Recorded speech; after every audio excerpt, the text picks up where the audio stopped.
Hello. Good afternoon once more. Can we have Guinea? Guinea, do you have a report? Guinea? Guinea-Bissau, please. Yes. Guinea-Conakry or Guinea-Bissau? Any of them, please. Guinea-Bissau, are you ready? Just tell us what is happening in your country. And again, our communique, we sent communique to their ministers. I hope they discuss it, especially for internet rights and freedom.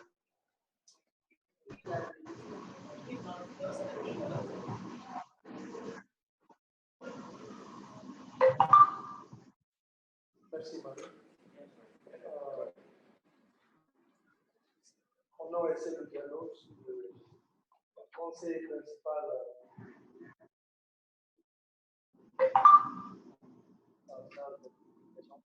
dans ce jour, on a fait assez de progrès sur le cadre légal. On a adopté la loi relative aux transactions électroniques. Cette loi, comme vous le savez, a pour objet régir les transactions électroniques en définissant notamment les règles mises en œuvre et la sécurisation des transactions, les infractions, les sanctions et les moyens en la matière. On a aussi voté la loi à la cybersécurité et à la protection des données, juste pour mettre en place le cadre légal dans lequel on va faire toutes les transactions et aussi définir les droits des personnes, la protection des connaissances, des droits de connaissance et les engagements au niveau international et national. Donc, sur le plan opérationnel, on a mis l'ANSI en place et à ce jour, avec l'ANSI, on a essayé de commencer le processus de mise en place du service. Mais ce temps-ci-là, on a mis en place déjà, on a mis sur le plan de la gouvernance. Les directeurs sont nommés. Et on est en train de, si vous voulez, de l'opérationnaliser. Donc ça, c'est sur le plan pratique, sur le plan plateforme. Sur la figure, là, on sera au niveau de situation financière par rapport à la politique qu'on aurait souhaité à cette. Donc, je peux citer entre autres ce qui a été fait à date à travers on a mis en place, si vous voulez, une organisation de séminaire sur la cybersécurité. On a commencé à sensibiliser si vous voulez, les étudiants à tous les niveaux, parce que bon, c'est sûr que, comme on le dit, pour parler de cybersécurité, il faut d'abord éduquer les gens sur le niveau B avant. Donner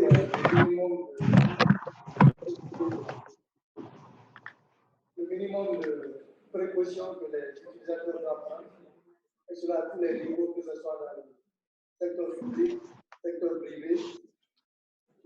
Aussi, on a mis en place une brigade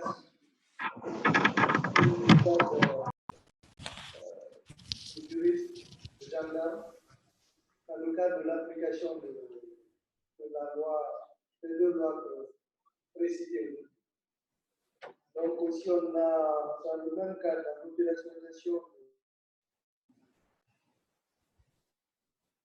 il y a eu comme je le disais, plutôt des séminaires dans les universités, dans les lieux publics, on a commencé à devoir sensibiliser les gens par rapport à ce que c'est vraiment le minimum qui doit travailler.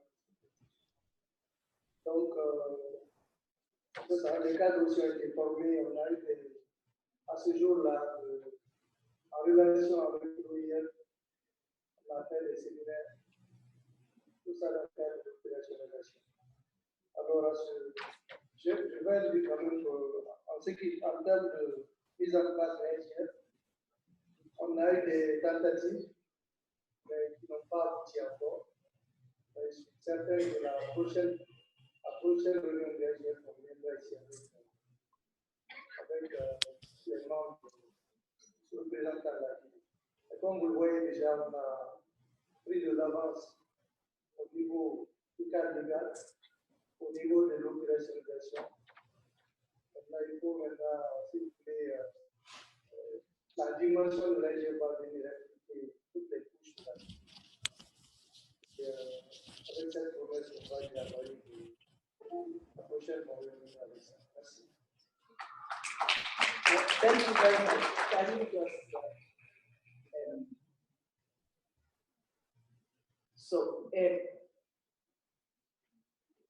can you just confirm that you started a process of putting together internet governance, or it does not start?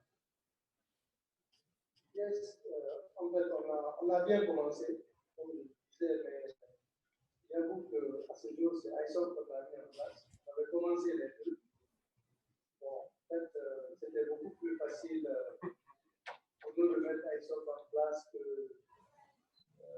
les contacts au niveau institutionnel. Je pense que je profiterai de cette opportunité de ma présence ici pour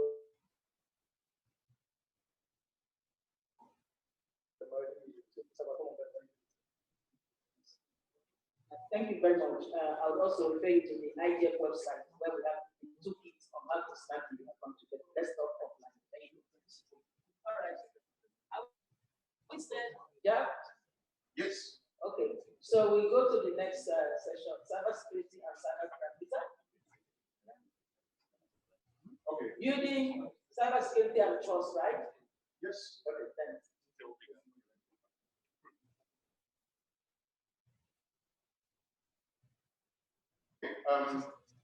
Nous en sommes maintenant à la phase de la promotion de la cybersécurité et de la confiance. Il y a un certain nombre de questions que nous avons commencé à aborder ce matin, par rapport auxquelles nous allons aller un peu plus dans le détail maintenant.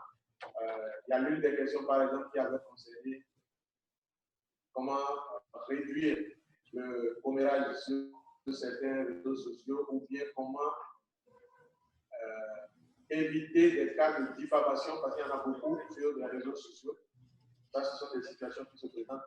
Bref, avec les différentes interventions que nous aurons à partir de maintenant, nous allons disposer de certains outils, de certaines idées pour pouvoir faire face à ces situations.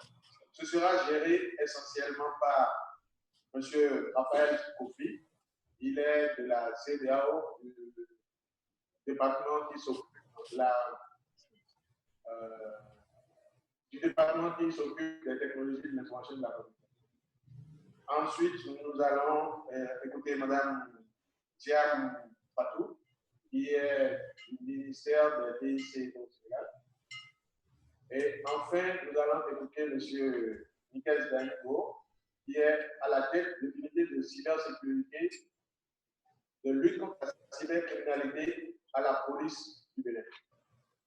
Donc, ça vous donne un peu un aperçu de ce dont nous allons parler tout à l'heure. Je sais que vous êtes très intéressés par ce que vous faites, donc je vais laisser la parole. Et je sais que Raphaël a beaucoup à nous dire, mais on va lui demander de venir dans les 10 minutes pour que nous puissions après échanger avec lui. Merci.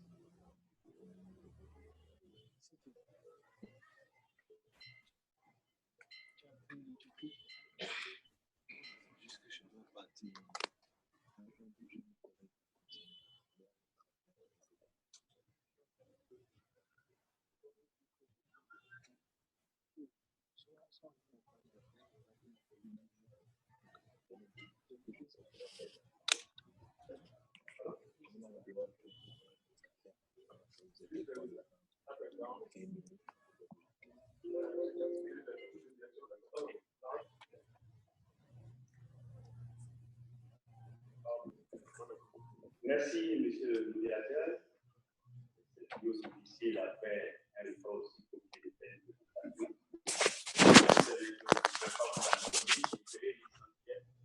que vous soyez en état éveillé. Donc, comme le modérateur a dit, je m'appelle Raphaël Fouki, je suis directeur par en charge des télécommunications et de l'information sur la série.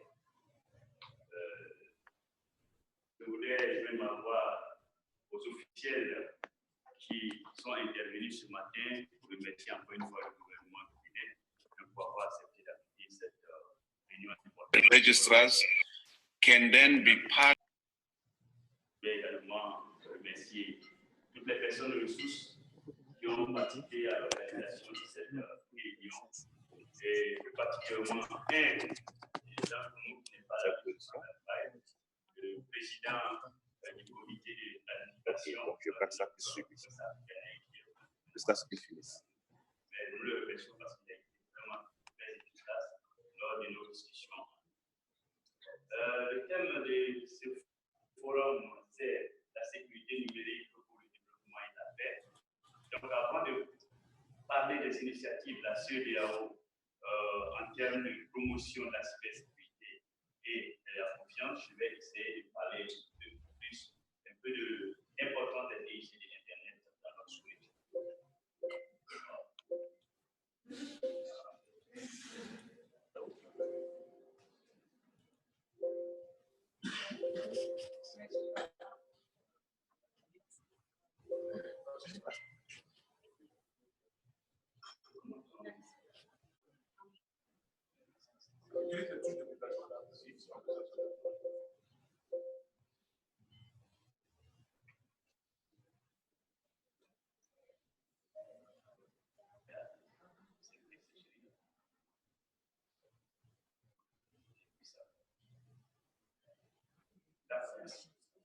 Donc, pour la commission de la CEDEAO, les technologies de l'information et de la communication, leur objectif principal, c'est la mise en place des marchés publics dans notre espace communautaire.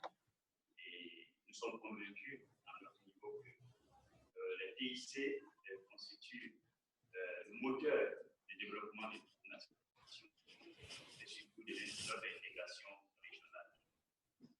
Développement parce qu'il a été bien établi que 10% du taux de pénétration de l'Internet peut augmenter le PIB de 1,3%, alors le taux de pénétration mobile augmente de son côté un PIB de 1,2%. Le rôle de l'Internet des TIC est vraiment important, notamment il contribue au financement de nos fonds publics. Tout ce qui est licence, vente des spectres, la gestion des opérateurs mobiles. Et également contribue très fortement à la création d'emplois de nos jours, que ce soit de façon directe.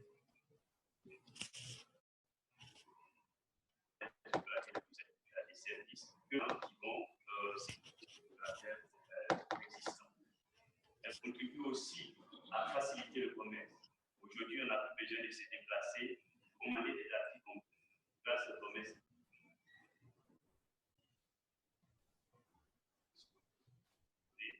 En étant à l'époque, l'une des importances des TIC, c'est de permettre la connexion de tous les non connectés. Au départ, pour tirer un câble pour arriver dans une autre région rurale, ça prend des années. Aujourd'hui, avec la technologie, nous arrivons très facilement. Internet aujourd'hui, c'est devenu la pierre angulaire de TIC, l'outil essentiel des communications. Il permet une connexion, une interaction entre les hommes. Malheureusement, le fait d'être toujours interconnecté provoque certains risques, engendre certains risques, notamment les vols, les abus, toutes sortes d'abus, etc., dont le chairman en a parlé, y compris même les terroristes. Sous ces abus sont qualifiés des cybercriminels. Et donc, la notion globale, c'est la cybercriminalité. Et ces cybercrimes sont de plus en plus nombreuses, non seulement de plus en plus nombreuses, mais de plus en plus sophistiquées. Ils constituent en même temps une menace réelle pour l'utilisation de l'Internet, pour les services et les applications. Ce matin, à la demande d'ouverture, Madame la ministre a dit, mais si vous ne faites pas confiance à votre membre, qui va nous évidemment, ça fait le niveau.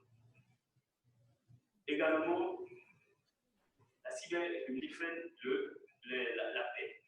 Je vais revenir un peu plus tard sur cette notion de paix. Au niveau de notre région, quel est à peu près l'État? Parce que nous n'avons pas l'État réel, mais nous avons des fonctions. Le commissaire ce matin en a parlé. D'après le centre de cybercrime sur Internet, certains pays de la CEDEAO occupent des positions pas très honorables parmi les classements mondiaux sur la cybercriminalité. Je ne veux pas les citer, mais maintenir à ce niveau-là. Les dommages liés au fait que nous n'avons pas un espace très résilient sont énormes. Les statistiques ont été données ce matin par le commissaire. D'après McAfee, les pertes annuelles pour 2014 étaient d'environ 445 millions de dollars. Il est enregistré 550 millions, et le Ghana 50 millions la même année. Donc, vous pouvez bien le concevoir. Soit vous investissez énormément pour lutter et pour protéger votre cyberespace et lutter efficacement contre la cybercriminalité, soit vous égaler et alors les dégâts sont encore plus énormes. Donc, c'est pour ça que la CEDEAO s'est engagée dans un ensemble d'initiatives. Mettre en place un environnement favorable pour lutter efficacement contre la cybercriminalité. 3 actes ont déjà été adoptés sur la protection des données à caractère personnel, les transactions électroniques et la cybercriminalité. Je ne vais pas rentrer dans les détails de ces actes parce qu'on n'a pas le temps. On me signale qu'il reste 3 minutes alors que je n'ai même pas commencé à parler. Donc, j'y vais. Au-delà d'adopter des tests réglementaires pour pouvoir sécuriser notre cyberenvironnement, nous avons un agenda de cybersécurité de la CEDEAO. Je crois que le fait de parler de ça, le modérateur va nous donner 2 minutes en plus parce qu'il est là, le consultant qui travaille avec nous pour mobiliser les fonds pour mettre en place l'agenda de cybersécurité. Donc cet agenda a 2 volets majeurs. Lutte contre la cybercriminalité, élaborer des stratégies appropriées, de sensibiliser et renforcer les capacités des acteurs, d'établir des laboratoires forensiques pour des questions d'investigation et d'autres, et surtout la coopération internationale. Là, on l'a plusieurs fois dit, la cybersécurité, ce n'est pas un lieu, ce n'est pas. Donc, il faut coopérer pour pouvoir lutter efficacement contre ça. Le deuxième volet de cet agenda, c'est l'amélioration du cyberenvironnement. Et là, l'objectif, c'est de mettre en place des centres, de développer des stratégies de cybersécurité, de mettre en place des centres de veille, qu'on appelle communément CERT ou CICERT, de développer des infrastructures des ITI, des infrastructures agricoles, et de sensibiliser les acteurs à une autre utilisation responsable de l'Internet. Pour conclure, je voudrais rappeler 2 adages. Le premier, qui dit, quand on veut aller vite, on va seul, mais quand on veut aller loin, on part ensemble. La lutte contre la cybercriminalité, ce n'est pas une action ponctuelle, c'est une action de longue durée. Et si nous voulons vraiment gagner cette bataille, il faut aller ensemble, qu'on puisse aller loin, qu'on puisse aller sur des années. On a beaucoup développé des stratégies de protection et ils développent des stratégies d'attaque. Donc, il faut aller ensemble, il faut travailler ensemble. Le deuxième adage est que si vous n'avez pas la paix, vous n'avez pas la confiance. Et si vous n'avez pas la confiance, vous n'avez pas la prospérité. Moi, j'ai dit simplement, j'ai mis en place, vous n'avez pas de cyberpaix, vous n'aurez pas de confiance aux services TIC, aux applications TIC. Et si vous n'avez pas de confiance aux applications TIC, vous ne pouvez pas avoir de développement et de prospérité. Là, je vous ai montré dans les premiers slides l'importance des TIC pour le développement. Donc, pourquoi je parle de cyberpaix? Je parle de cyberpaix simplement parce qu'aujourd'hui, notre cyberespace est devenu un espace. Vous savez, les États aujourd'hui se battent à travers le cyberespace. Aujourd'hui, les pays avancés ont mis en place des cycles d'ingénierie. Donc, réellement, si nous voulons la nouvelle ère des nations, donc si nous voulons avoir ces cycles, maintenant développer nos capacités et traiter des sujets aussi complexes. Seulement que nous pouvons assurer le développement des territoires et donner la possibilité d'explorer ou bien exploiter au mieux l'Internet et les possibilités.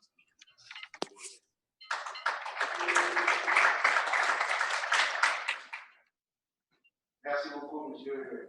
Kofi. C'est des questions très importantes. Et j'espère que le fait qu'il ait mentionné les unités disciplinaires de défense qui sont mises en place, ça vous a un peu réveillé. On va revenir sur ces questions-là. Nous allons passer la parole à Mme Thiam Leila.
Bonjour tout le monde, donc c'est Madame Thiam de j'ai pas encore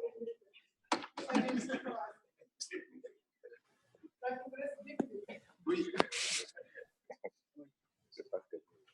Merci.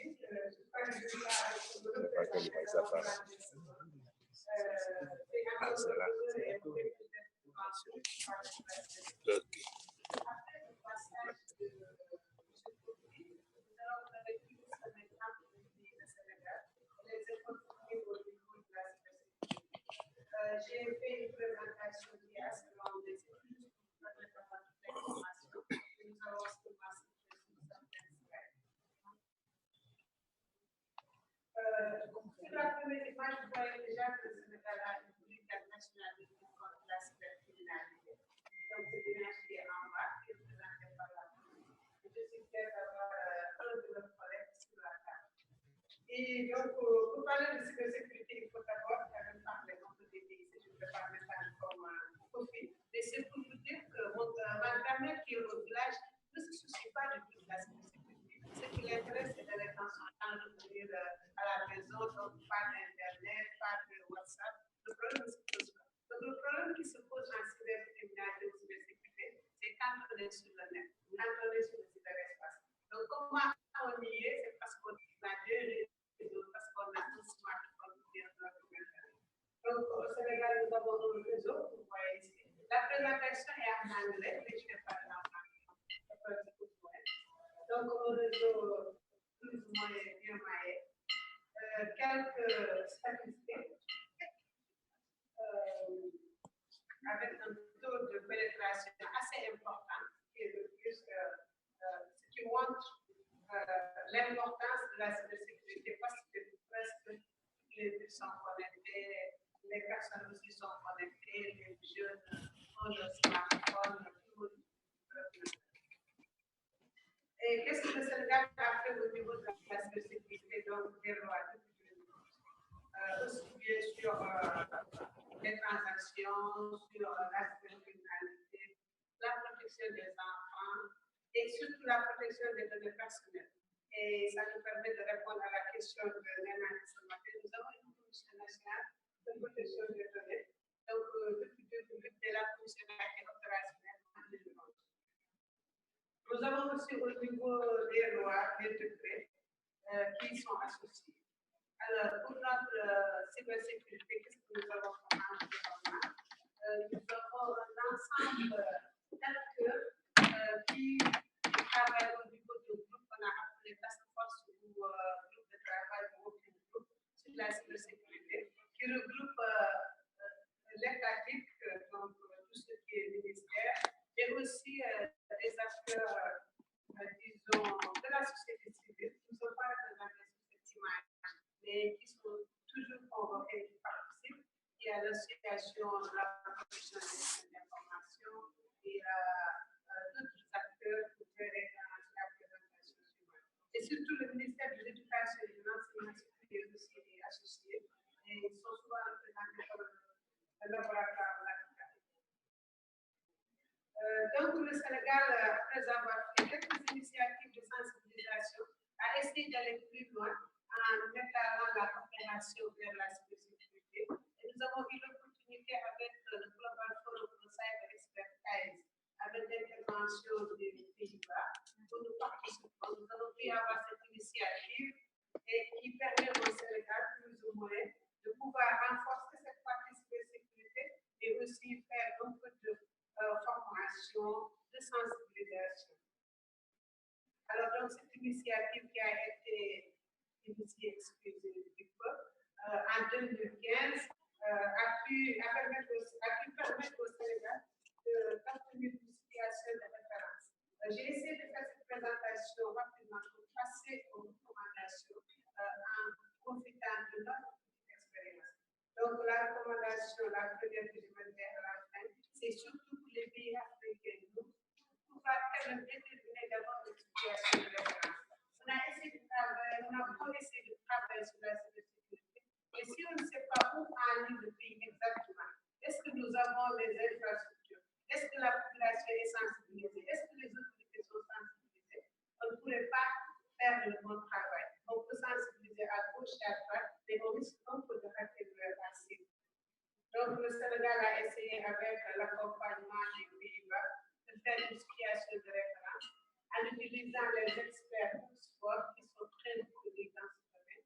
Et avec une bonne participation des Sénégalais, nous avons pu déterminer, avoir un rapport qui est disponible sur le net et qui nous a permis de déterminer dans les 5 champs essentiels de la cybersécurité l'état du Sénégal et des recommandations dont les principales sont à faire. Et la première était que le pays devait disposer d'une stratégie nationale de cybersécurité.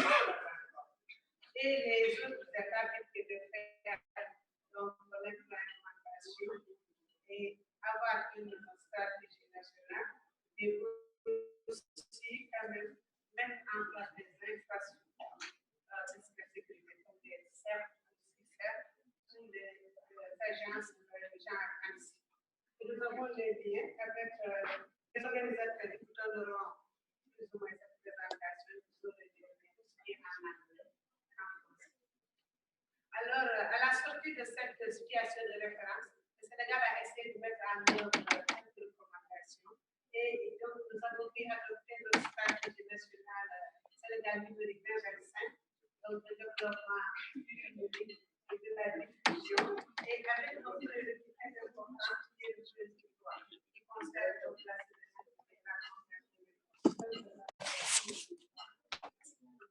et donc, pour chaque point, nous avons déterminé l'essentiel. Donc, pour la cybersécurité, il faut avoir des cercles, des infrastructures critiques à protéger, et surtout en rouge de la place de le Sénégal a pu avoir dans les recommandations de l'État, il y avait la mise à jour et la réactualisation du cadre du Sénégal et la ratification des conventions. Donc, nous avons pu faire exécuter cette recommandation. Le Sénégal a donc ratifié Monaco dans le premier point. Budapest aussi la convention 108 qui pénalisait beaucoup notre sécurité nationale.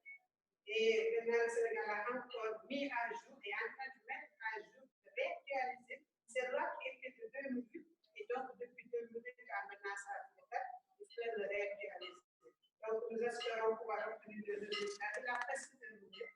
c'était président en juillet 2017, mais maintenant avec les élections, on attend que tout se passe pour valider.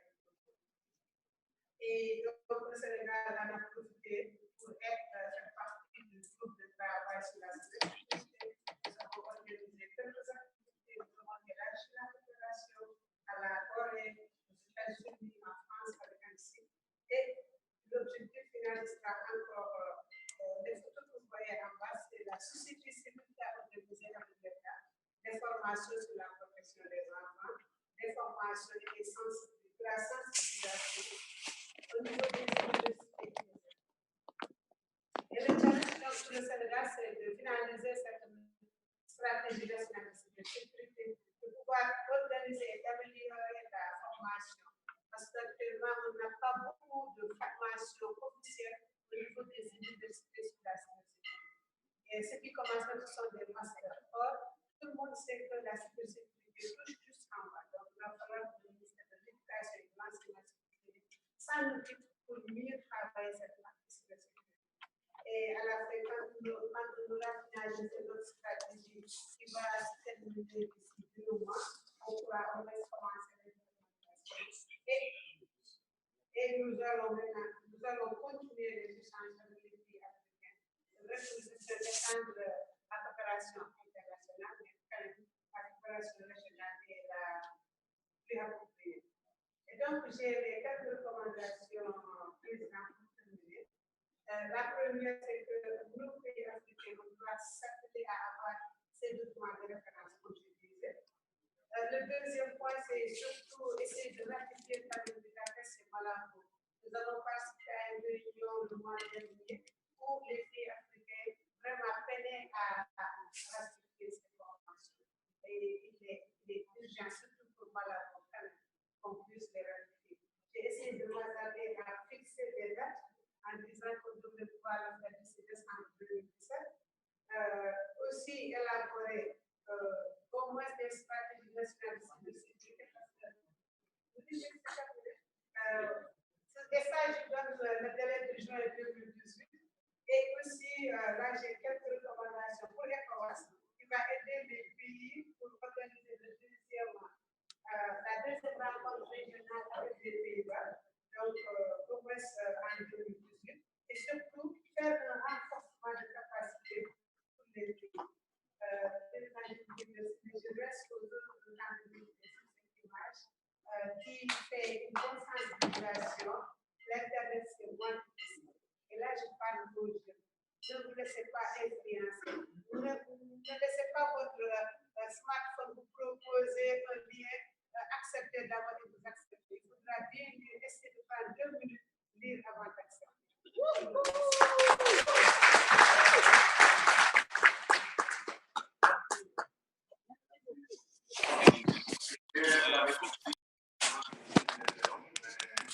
Vous avez applaudi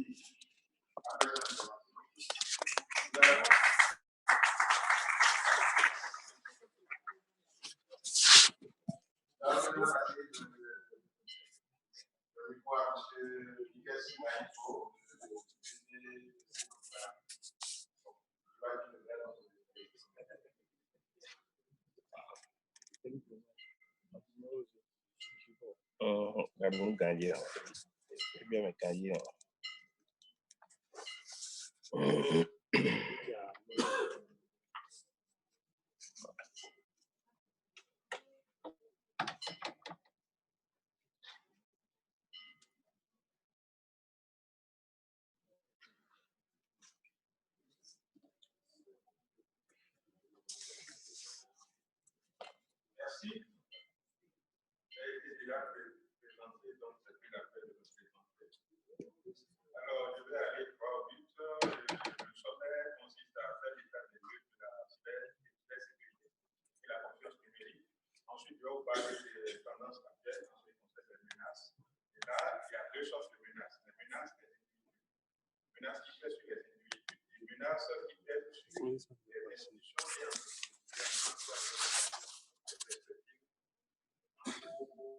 Améliorer la situation. Alors, au niveau individuel, d'abord, nous devons savoir que la cybersécurité, c'est l'ensemble des mesures ou dispositifs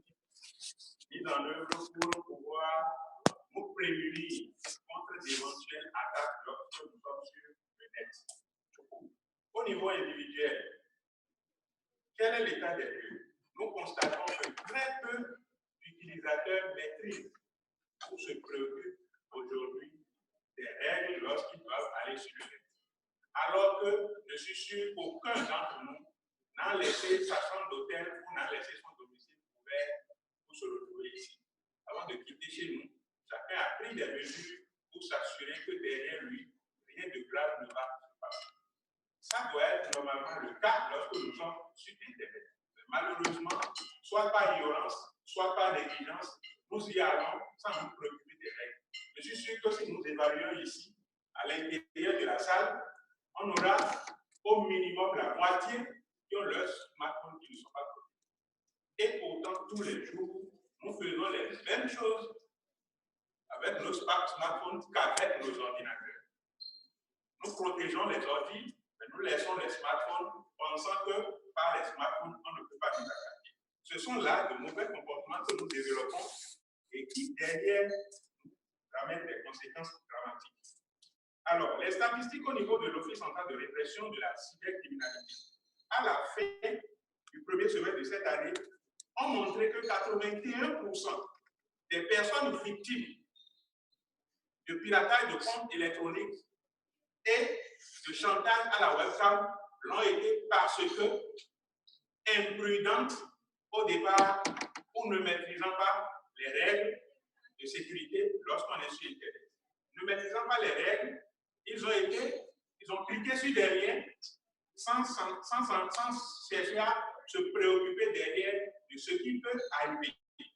Ils ont publié leurs données à caractère personnel, les images, les photos, surtout les photos sensibles, sans chercher à savoir qui est derrière le personnage que j'ai en face. Est-ce que c'est vraiment celui que je crois être qui traite avec moi? Et du coup, ils se sont retrouvés dans le beau drame. Alors, au niveau des institutions et entreprises, le constat est presque pareil. Les règles de sécurité ne sont pas du tout respectées.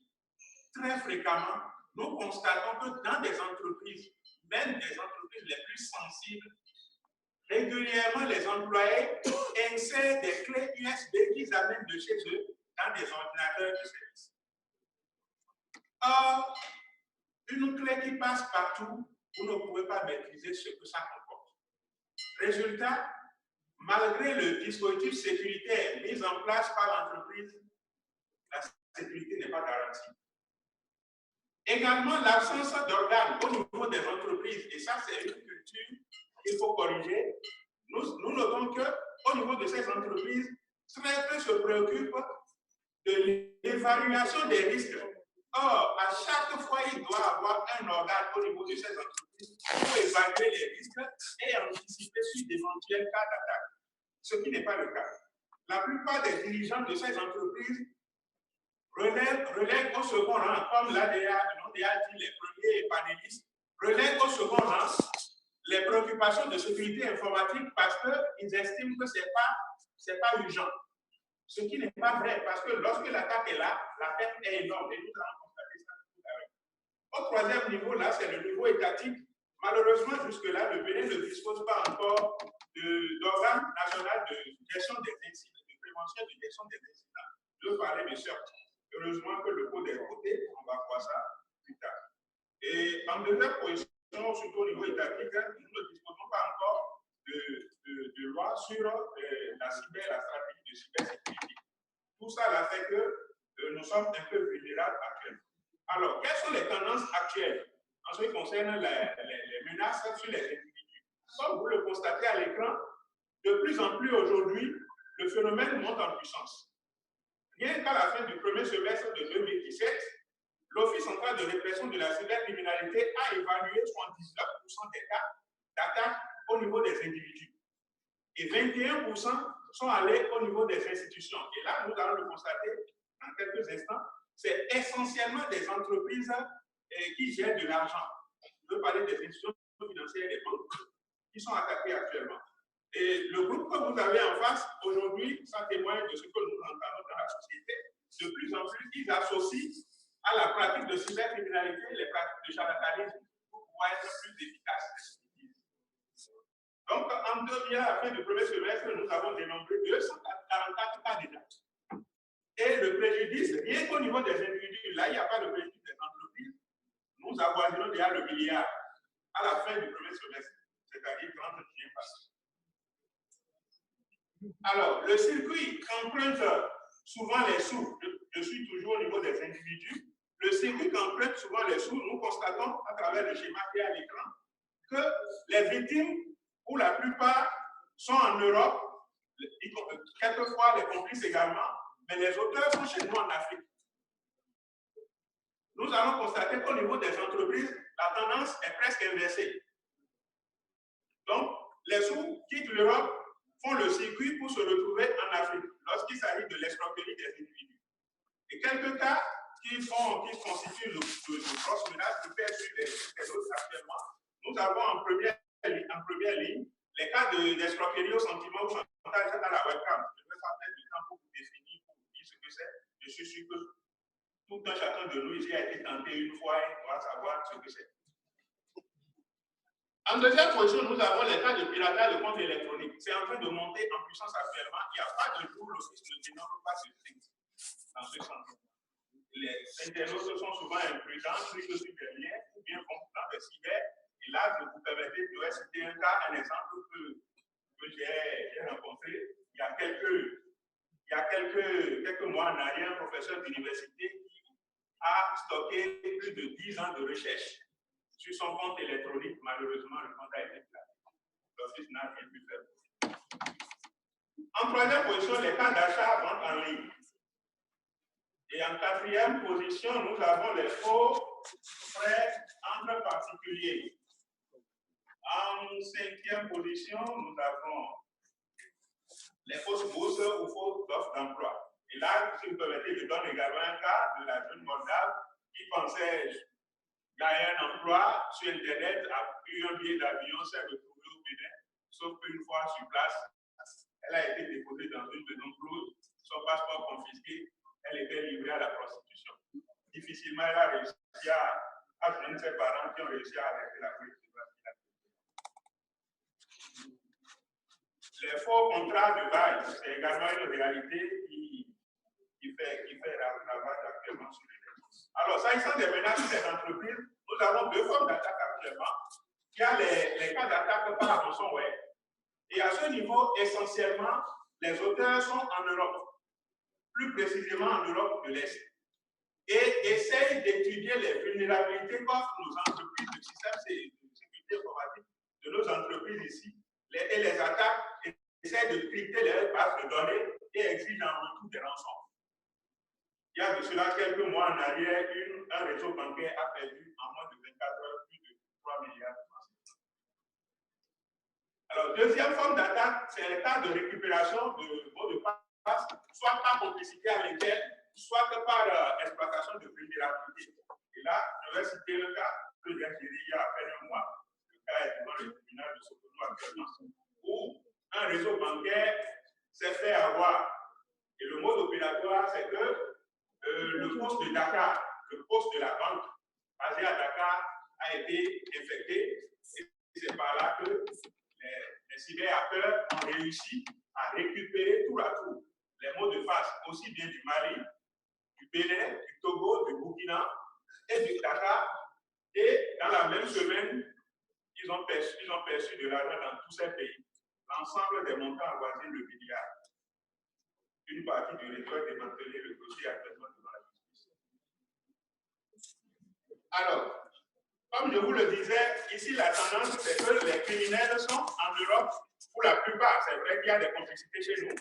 Et les auteurs, les victimes plutôt sont basées en Afrique. Quelles sont les perspectives?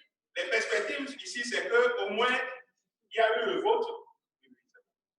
Le vote du code numérique nous le donne espoir parce que jusque-là, les tests sur lesquels nous nous appuyons pour faire la répression ne sont pas trop adaptés aux différentes manifestations du phénomène. Mais avec le vote du code numérique, nous avons espoir que d'ici à là, le code va être promulgué, va nous donner des instruments. De l'autre côté également, il y a un projet également En ce qui concerne la politique de sécurité, actuellement, qui est en cours au niveau de la présidence du et la formation qui est également consacrée par le code. Je crois que d'ici quelques semaines, ça va voir le jour pour pouvoir se mettre en opposition. Bon, on a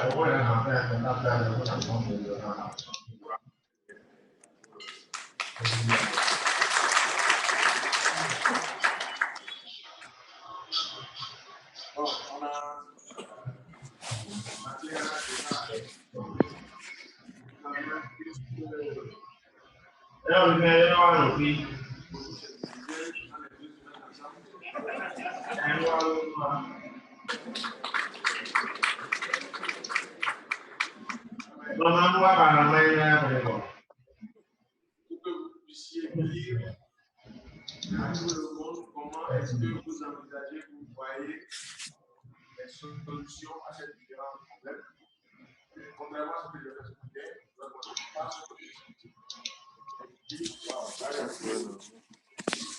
vous savez que maintenant, je vais pas aller d'abord, parce qu'on a encore beaucoup de choses à faire. Donc, on va commencer par le point là.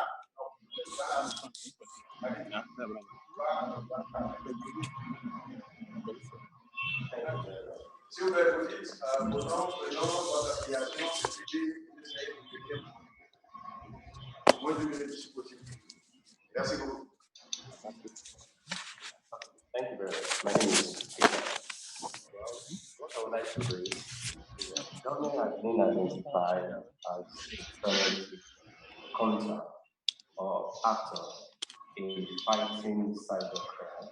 I would like to ask him that what are the measures if government tends to go or misuse the right to given to the one is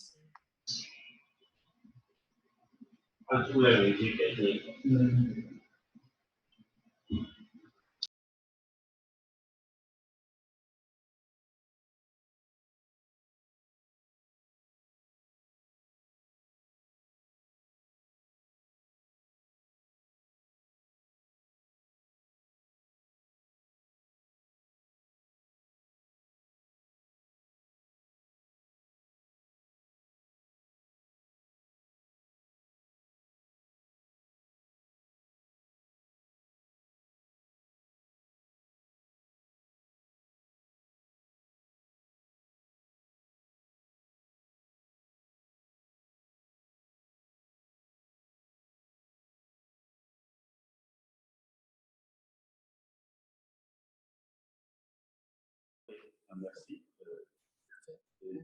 Deux préoccupations que fait le gouvernement. C'est ça.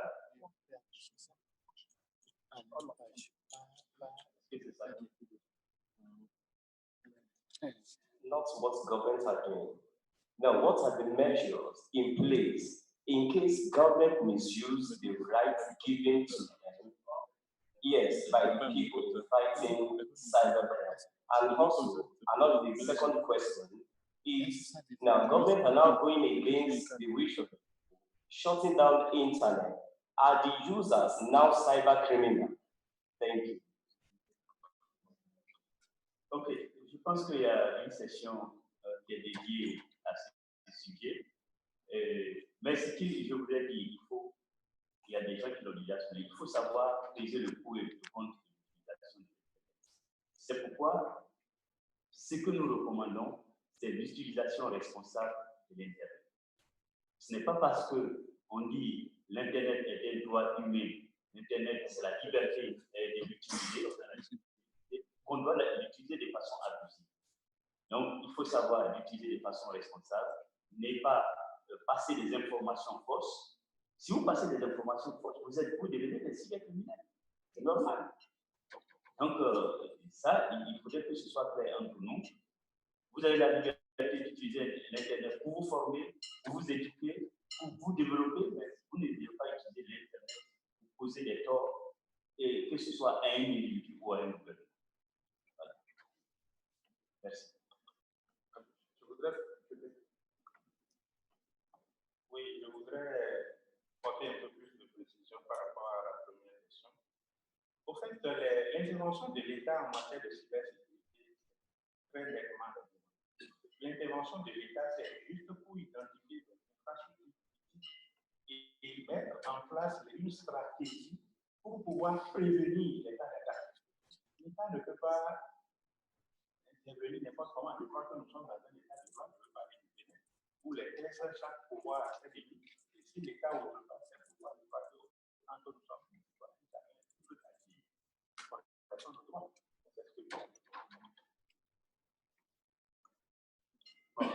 Avant de passer la parole à la question suivante, j'aimerais quand même préciser que la question qui a été posée est très importante.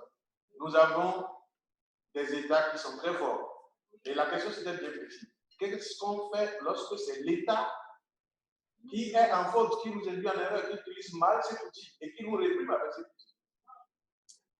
La question c'est là, qu'est-ce qu'on fait dans ce cas-là? Et la réponse, à mon avis, c'est presque la même que dans tous les autres outils. Comment est-ce que nous nous comportons pour être sûr que l'État qui nous gère ne nous conduit pas dans le décor? On a plusieurs autres outils et c'est notre responsabilité de citoyen, c'est notre responsabilité de forum, la gouvernance de l'Internet, c'est notre responsabilité de l'académie, d'individus, d'entreprises privées, c'est notre responsabilité à nous tous de nous assurer que chacun a son niveau à l'expérience pour pouvoir faire face à ça. Par rapport à cette question bien précise, j'ai bien envie de passer la parole à quelqu'un qui travaille avec les parlementaires.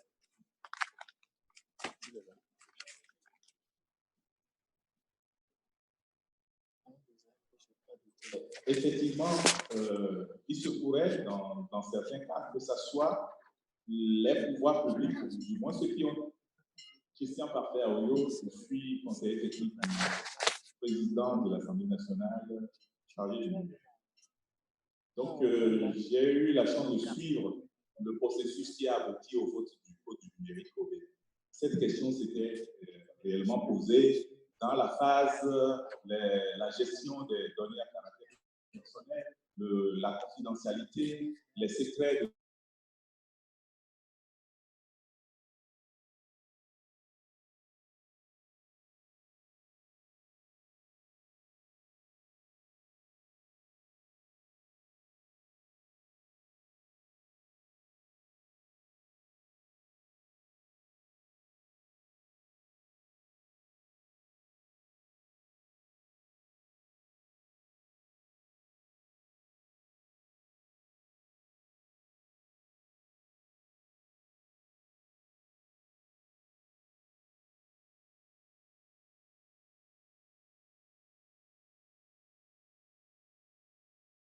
dans une commission pour superviser cela. Et c'est ainsi que l'ANSI, qui sera mise en place, a été pensé. Donc, il faut prendre des dispositions de sorte qu'aucun pouvoir n'abuse avec le principe sacro-saint qui est qu'on garde le principe de la responsabilité. La responsabilité est partagée et de l'individu et de l'État. Ça a été ce que le Code du numérique qui a été voté au niveau du Parlement a pris en compte. La chance qu'on a, c'est qu'on a un Parlement où les anciens qui étaient aux affaires hier sont devenus presque des gens d'un autre bord. Et donc, personne ne voulant que l'épée de Damoclès passe sur son cou, ça a été un atout. Ça, c'est une parenthèse. Merci bien. On n'a peut-être pas fini avec cette question, on va revenir là-dessus. Pour le moment, vous nous permettez de continuer de prendre d'autres questions. Une autre question ici, avant de venir à cette chose-là. Merci beaucoup. Olivier Kouami, donc, du PHOSPHA. Est-ce que c'est une question vraiment? C'est plutôt une contribution. D'abord, je voudrais dire que les questions de cybersécurité, de cybercriminalité maintenant, nous concernent tous. Même la grand-mère de Fatou au village est concernée. Si, après avoir semé et récolté, et que la banque, c'est le client qui doit venir acheter, sa banque a été attaquée, vous comprenez que grand-maman n'aura plus assez de sous pour s'acheter ce qu'elle doit s'acheter. Donc aujourd'hui, nous sommes vraiment dans une globalisation où tout le monde est concerné. Maintenant, mon point de vue, en fait, c'est que nous devons chercher des solutions propres à nous pour pouvoir éviter au maximum ces attaques-là. Parce qu'il est clair que sécurité à 100%, ça n'existe pas. Mais seulement, il y a quand même des solutions sur le plan infrastructure, des solutions également logicielles. Vous voyez? Mais bon, malheureusement, de temps en temps, nous nous adossons sur certaines structures comme Microsoft, Cisco. Bon, c'est des gens qui ont tellement de moyens, mais en même temps, c'est des portes d'entrée pour les criminels en utilisant ce genre de solutions, juste pour attirer votre attention. Merci. Merci. On va pas faire le débat entre logiciel, propriétaire et gestion libre. Les problèmes existent partout et on a beaucoup de solutions pour faire face. Mais bon, c'est quand même très important d'attirer notre attention là-dessus. Des questions. Okay, allez-y. Ok. Merci, monsieur Hugo. Bon, ma contribution s'adresse essentiellement à la communication de monsieur Daïmo. Je crois qu'il y a des choses pour lesquelles vous voulez apporter des questions. Ça édifiera aussi les deux États membres de la CEDEAO et je pense qu'au Bénin, depuis 2011, il y avait une loi sur la corruption et l'intention connaisse qui abordait les actions de cybercriminalité. Par rapport à cette loi, on aurait pu prendre des décrets d'application en comité paritaire avec le ministère de l'Intérieur et économique et tout, pour régler les problèmes de tests qui empêchaient le travail au niveau de la cellule en charge de la cybercriminalité de la police. La loi 2014 aussi, portant pour des communications électroniques de la police, abordait aussi les cybercriminalité. Donc, on n'était pas dans un but législatif en la matière. C'est vrai que les questions précises ont été prises en compte aujourd'hui par le code numérique qui a été voté, qui soit publié. Mais vous n'avez pas qu'on fasse l'erreur de retourner dans le travers. Des tests législatifs existent. Il s'agissait de mettre des décrets d'application pour faciliter le travail des structures qui existent. On n'a pas fait ça. Aujourd'hui, on a un autre test. Est-ce qu'on sera dans ce terrain de commencement 2011, 2014, maintenant 2017? Donc, il faudrait qu'on fasse attention, le pays fasse attention. Est-ce que dans leur législation, s'il n'y a pas des endroits où on peut l'utiliser pour mettre en place des outils qui permettent d'avancer sur la question. Même chose par rapport à la stratégie de lutte contre la cybercriminalité. Monsieur Rouban sait quelque chose. Le ministère de la Communication, à travers le projet Bénin, avait élaboré une stratégie de lutte contre la cybercriminalité.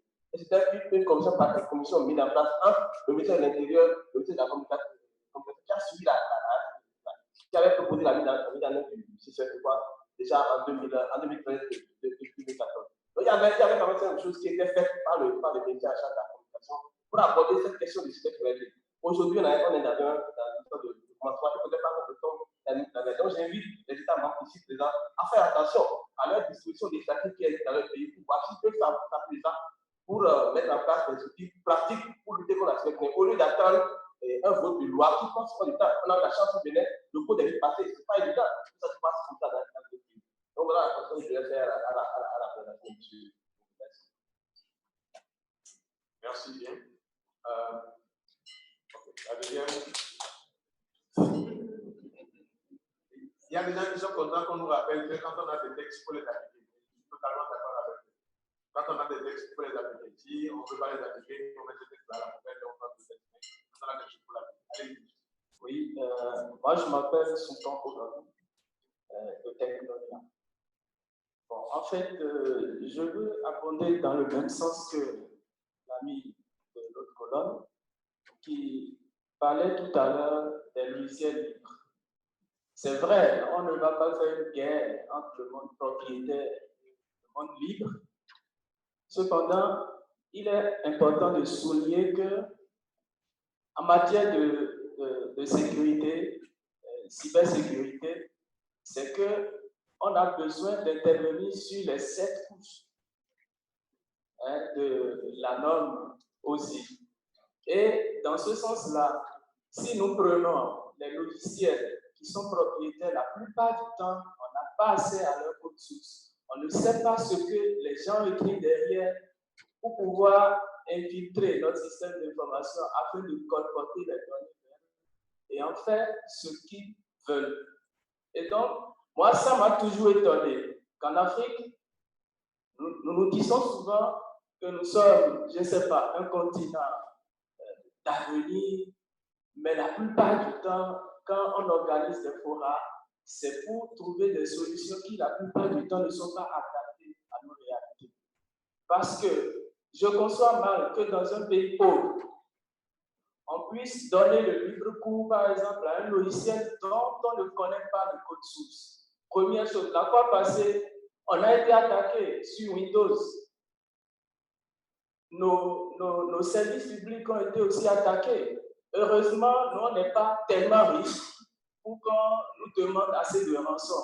Mais Dieu seul sait quelles sont les données que les gens ont pu collecter. Donc, dans ce sens, moi, je pense que l'avenir de l'Afrique, c'est dans le logiciel libre, c'est dans ces systèmes où tout le monde voit clair, c'est transparent pour tout le monde. Et là, comme ça, on pourra dire, bon, qu'on a fait un pas vers la prévention et donc on reste toujours dans ces systèmes qui, la plupart du temps, nous apportent que des problèmes. Je vous remercie. Merci bien. Avant de passer la parole à la troisième colonne, j'aimerais quand même insister sur deux petites choses. Aujourd'hui, les problèmes vous arrivent, non pas par le système d'exploitation, non pas par ce produit-là, non pas tout ce qui est le plus public possible, le plus ouvert possible. Les ennuis tombent sur votre machine à travers des produits comme tout ce qui est lié au PDF, tout ce qui est lié à votre système de messagerie. Et ça, c'est entièrement sur votre navigateur, quel que soit l'interface sur laquelle vous utilisez. Et donc, bon, d'accord, ok.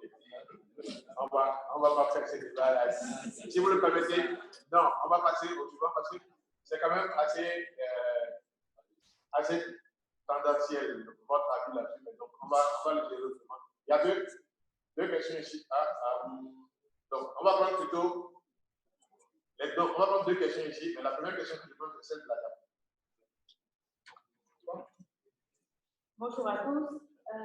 Jessica Gomez, spécialiste et consultante en sécurité de l'information, actuellement en profession en Suisse. Je suis contente de participer à ce forum. Je suis contente qu'on parle de sécurité de l'information parce que depuis l'extérieur, je garde toujours une oreille sur ce qui se fait dans le numérique ordinaire et jusqu'à présent, la sécurité n'avait pas été réellement approfondie comme ce qu'on a fait avec ce forum. Je remercie Madame qui nous a présenté la cybersécurité au Sénégal. Ça a été vraiment complet. On a vu la stratégie basée sur les 5 piliers. On a vu la feuille de route avec les next steps. On a vu ce qu'ils font actuellement et ce qu'ils ont envie de faire dans le futur. J'ai une suggestion par rapport à ça. J'ai bien compris, parce que je n'avais pas compris déjà ce matin qu'il n'y avait pas de stratégie, non seulement en termes de sécurité digitale, et puis de cybersécurité, il n'y a pas encore de stratégie nationale établie. C'est ce que j'ai compris grâce à monsieur voilà. Donc, par rapport à ça, je pense que l'exemple que Madame nous a présenté est parfait, de prendre des piliers existentiels qui sont la structure de la cybersécurité et de se baser déjà sur ça pour faire une feuille de route et protéger les gens dans la cybersécurité. L'autre truc que je voudrais ajouter à ça, c'est que la cybersécurité, ce n'est pas juste les attaques qui assurent le net ou le fait que quelqu'un soit derrière. La cyberattaque, c'est aussi quand quelqu'un arrive à pénétrer dans un ministère et qui peut accrocher à un câble numérique, un engin qui permet d'espionner toutes les données qui sortent et qui entrent. Donc, il faut aussi que tous ces petits autres genres de cyberattaques qui sont méconnus de ce genre d'institutions leur soient appris. Ce n'est pas qu'en restant derrière son ordinateur qu'un attaque une institution gouvernementale. Il peut passer par le physique d'abord. Il peut installer des Wi-Fi qui sont des Wi-Fi que n'importe qui se connecte par son Facebook et puis ça rend le système. Donc, il y a ce travail à faire aussi. La dernière chose que je voulais ajouter, c'est qu'il est très important de faire énormément de change management. Quand on parle de sécurité digitale ou qu'on parle de cybersécurité, le change management au début d'un projet, au milieu et à la fin du projet, permet à toutes les personnes impliquées de voir où est-ce qu'elles ont des responsabilités, comment est-ce qu'on leur communique ce qu'on fait, pour qu'elles puissent assimiler facilement quelles sont leurs responsabilités, quelles sont leurs compétences par rapport à ce qu'on dit, et surtout, comment est-ce que tout ce qui est mis en place est contrôlé. Voilà, merci beaucoup. Merci. On va justement. Je vois que vous avez bien apprécié le change management. C'est très important. On va revenir là-dessus tout à l'heure, probablement dans un certain nombre d'informations qui vont se dire. Alors, une dernière question. Donc, vous êtes deux. Je choisis celui qui est le plus à gauche.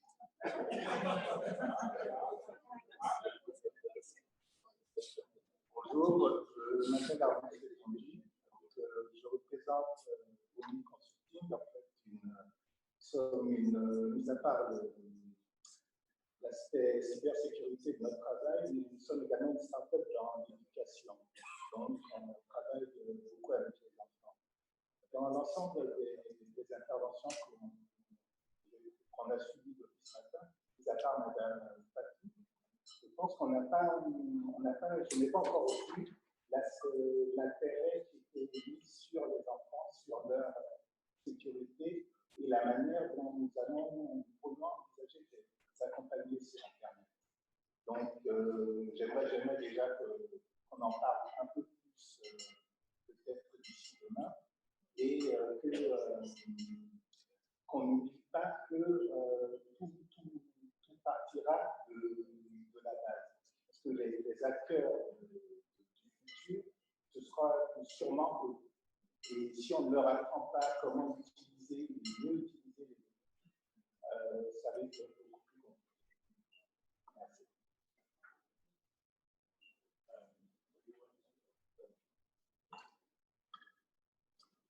Merci. Merci, monsieur. Je n'en ai pas parlé, mais la CEDEAO est engagée déjà dans ce processus de stratégie de la protection des enfants en ligne avec l'appui de l'Union internationale des télécommunications. Cette année, nous avons développé une stratégie de protection des enfants en ligne avec la Côte d'Ivoire et un projet pilote. Donc, nous comptons avoir une rencontre régionale pour présenter les conclusions de cette stratégie et définir une stratégie régionale pour tous les États membres de la CEDEAO. Je n'ai pas parlé, mais la CEDEAO. Merci.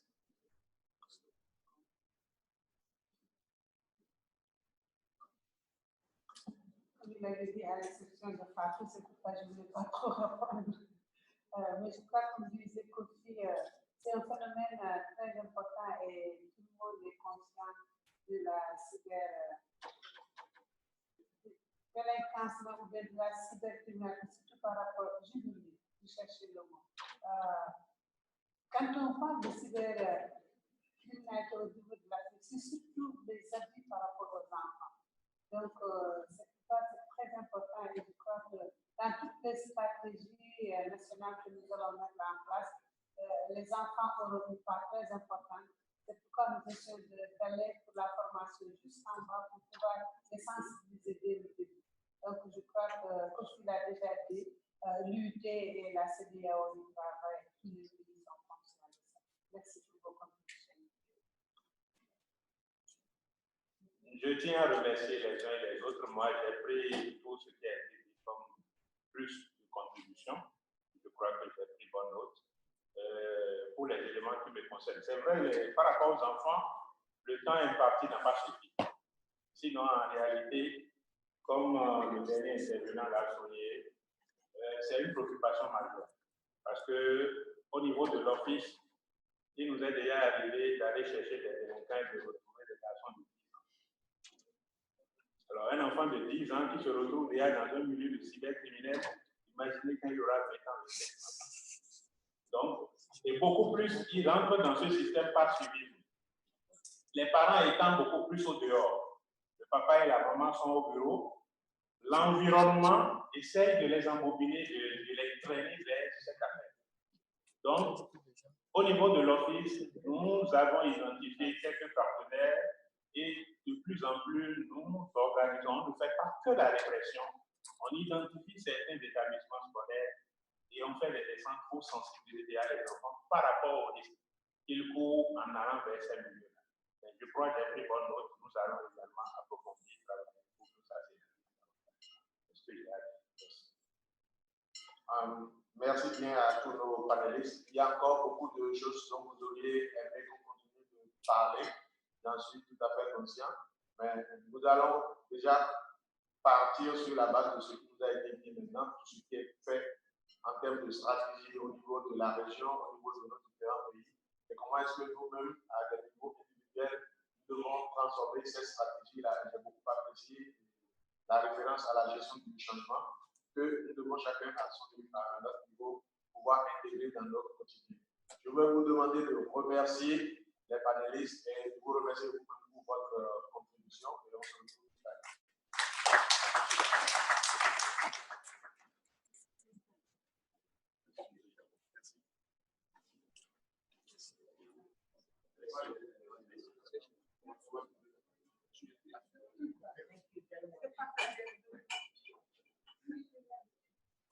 We want to thank the panelists and those that have worked very hard to bring us here.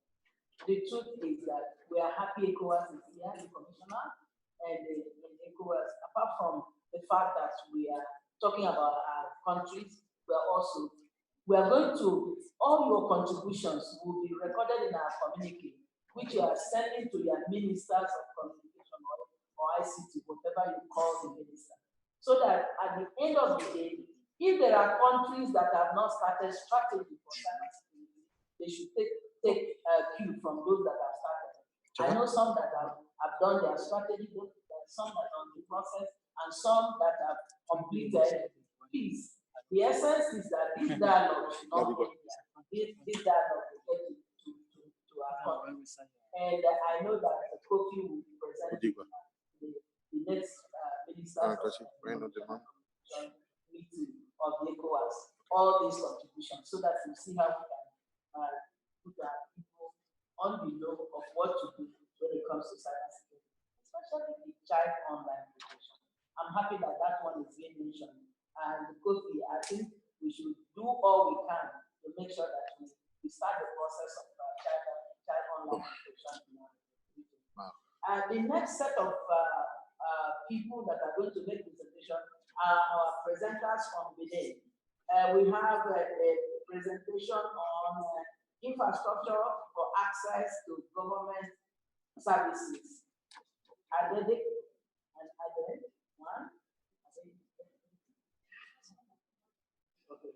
Okay, the next person is workshop on security tips. Who is doing the workshop on security tips? Please, since we have just finished cybersecurity, can you come up here? The person is searching the internet. Please, can you come? Yeah? Yes, I'm trying to find him in the room. There's another security of means of payment. I'll tell you.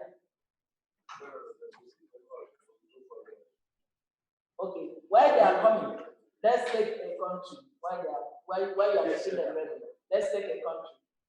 Guinea Conakry. No, it's not Guinea. Guinea. Guinea, please, can you come? No, oh, Busa, Guinea Busa, please, can you come?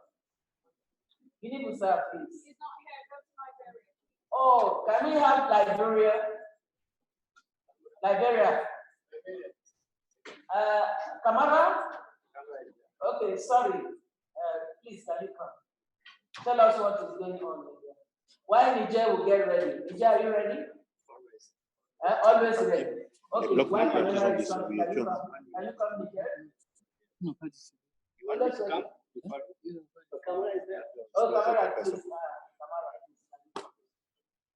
I will do that of Nigeria very shortly. Yes. Yeah. Yeah. Okay. Okay. That's the one that is available. Yeah. The other two. The other two. Okay. Please, can you call the person? Yeah.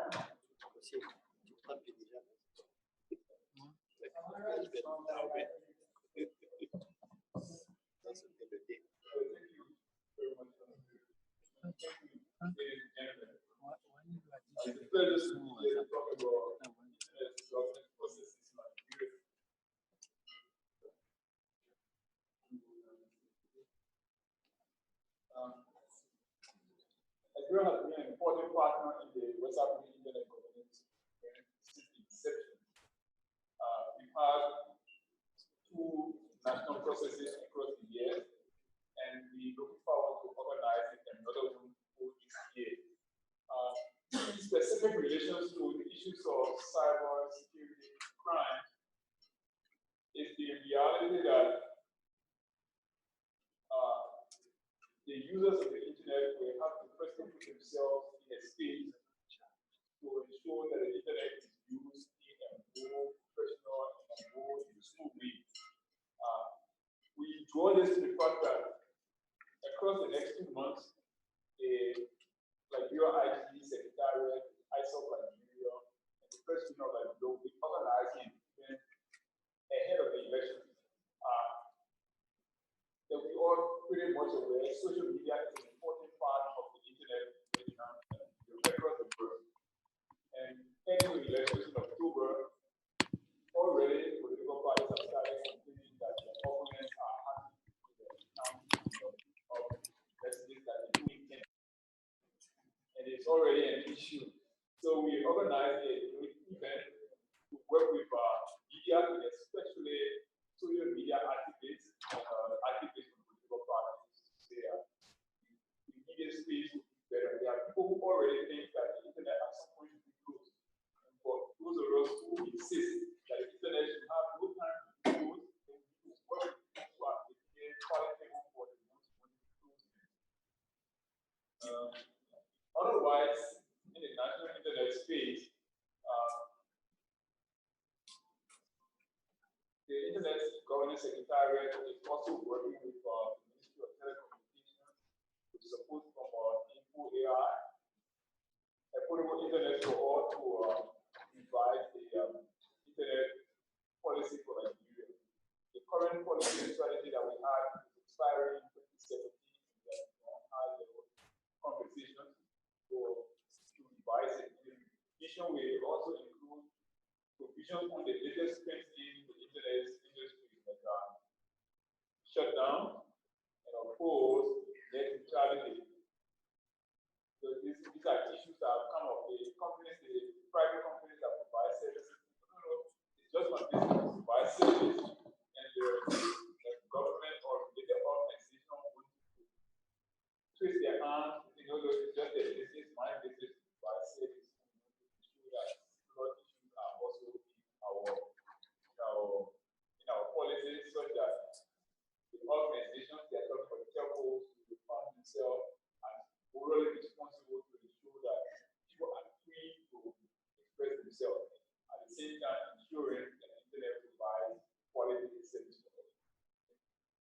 Are you likely to hold IGF, National IGF this year? That is what we actually want to dedicate to this activity, talking about the states for internet and better. Okay. Thank you very much. And can we have Jerry?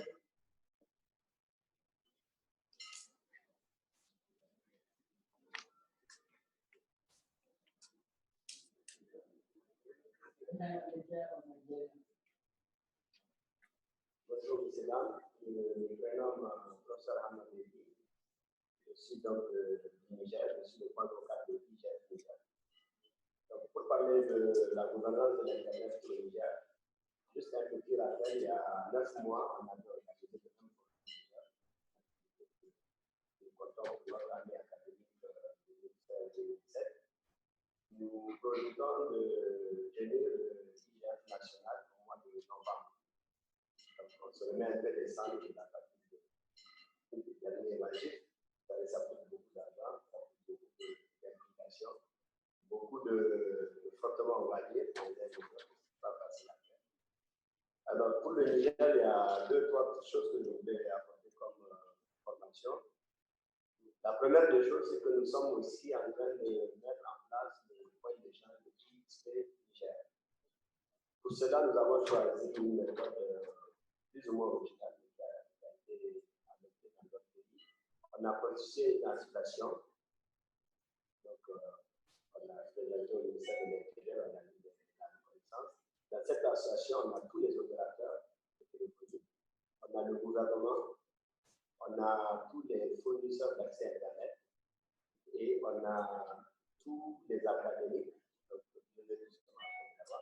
tous les académiques, c'est-à-dire les chercheurs, les universités, les écoles, qui elles-mêmes étaient déjà regroupées sous la forme du WACMED, West and Central Africa Research and Education Network. Donc, grâce à cette association, nous avons sollicité l'Afrique du Sud et d'autres partenaires pour venir nous former pour la mise en place. Ça a beaucoup avancé, comme on l'a dit dans ce forum, en Afrique francophone, on fait beaucoup de textes. La mise en place, ça prend beaucoup de temps. Donc, notre IXP est dans une situation où tout ce qui est, on va dire, administratif et loi, tout ce qui est règlement intérieur, de la mise en place, il faut un peu de sous. On ne sait pas qui va les enlever. Pour la simple raison que le PCA même de notre association, c'est un opérateur. Le vice-président, c'est un opérateur. Et un des vice-présidents, c'est le régulateur. Mais malgré tout cela, on ne peut pas le sous. Le XP. L'autre chose que je voulais donner comme information sur le Niger, on a un nouvel opérateur qui a fusionné deux entités, donc le GSM et le FILER. En l'occurrence, c'est l'opérateur historique, comme on a dans tous les pays, tous les francophones. Donc maintenant, on a Niger Telecom, qui est devenu beaucoup plus fort, donc c'est la compagnie qui a le nom. Elle est devenue plus forte, donc elle va nous aider dans notre organisation prochaine. Les partenaires que nous avons quand on organise les filières nationaux, les législateurs, les universitaires et beaucoup de l'administration centrale, c'est-à-dire le ministère en charge des télécommunications et de la communication, et un peu le gouvernement dans notre secteur. Autre chose, on a, depuis quelques mois, le président de la République du Niger a pris en main la structure qui se charge de télécommunications et de l'informatique. Il veut la mise en œuvre par le ministère et il a créé au niveau de la présidence une agence nationale des systèmes d'information qui supplée un organisme qui existait qui s'appelait le Haut Commissariat à l'informatique. Et dans son discours de présentation, il a donné mandat clair à cette nouvelle agence d'utiliser les ressources de fonds d'accès universel pour mettre le maximum d'accès à Internet dans le pays.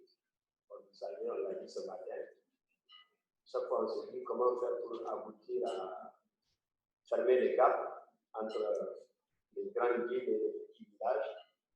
Et on a tous convergé vers une seule chose, c'est que si on veut que ça marche, il faut que le boss, du moins un des boss ou quelqu'un proche du boss, soit pris par la chose. Et c'est le cas au Niger. Alors, j'ouvre toujours une parenthèse quand je parle avec mes collègues des autres pays d'Afrique. Le Niger, c'est 1 260 000 km². Donc, chacun connaît la superficie de son pays et vous verrez la difficulté qu'on a pour faire des statistiques et se comparer aux autres pays. Rien que l'Est-Ouest de Philadelphie à Guinée, on a 1300 km. Et en hauteur, on a l'équivalent. Pour mettre l'Internet partout, n'est pas si facile que ça. Du moins, la CEDEAO dans laquelle nous sommes, si on devrait résumer, en enlevant le Niger de l'UEMOA, il reste la moitié en superficie. Dans la CEDEAO, on enlève le Niger, il reste 3 cinquièmes, parce que le Nigeria a un flou qui est grand et grand. Donc, comprenez un peu les difficultés de la mise en œuvre de l'accès universel dans tout le pays. Par ailleurs, pour la cybercriminalité et puis la protection de notre données, beaucoup de lois ont été prises. Je ne peux pas les expliquer. Il y a beaucoup avancé. On a le droit.